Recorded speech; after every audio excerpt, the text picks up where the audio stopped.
Niin, ollaan Manamansalossa Oulujärven keskellä. Tänne on näihin lampiin istutettu vuosikymmeniä jo kirjolohta ja kamat on mukana hirvestä myöten. Mennään testaa, saadaanko pikku kalaa. Kokeillaan tällaista Norolan LED-valolla varustettua kirjolohipirkkiä. Erittäin kaunis joulupukilta saatu ja pistetään se tämmöiseen pikku vapaa, josta saadaan vähän myös joustoa, jos se kala nappaa kiinni. Pakkasta on semmonen 2 astetta, erittäin natti. Vietetään vuoden viimeisiä päiviä, joulukuun toiseksi viimeinen päivä. Saa nähdä, tuleeko tähän aikaan vuodesta mitään. Epäilen.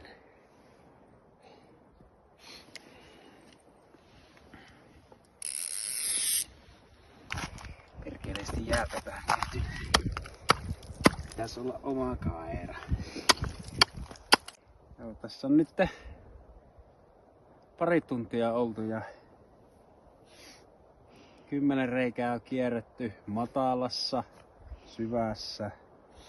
Kirjolohiuistinta on kokeiltu ja ahven takia yritetty. Ei oo kalaa. Sehän nyt tiesikin jo etukäteen, että eihän tätä mitään saa. Mutta keli on hyvä. Harjumuodostelma estää tosin ton auringon tulon tänne rantaan, mutta oikein jees. Vähän keli tässä muuttuu. Rupes tulee lunta ja räntää ja muuta, mutta tässä vielä parikymmentä minuuttia on päivänvaloa jäljellä, niin kokeillaan toiselta puolen lampea. Katsopa miten hienosti joulupukin pilkki välkkyy. Jotain kato loistetta tähän pimeyteen. Joo. Nyt alkaa olla jo aika pimeetä. Tässä on päivä oltu ja ei on nykäsykään. Kaikki reijät on kierretty ja mitään ei ole tullut. Mutta lähdetään laittaa nuotio. Se kyllä lämmittää.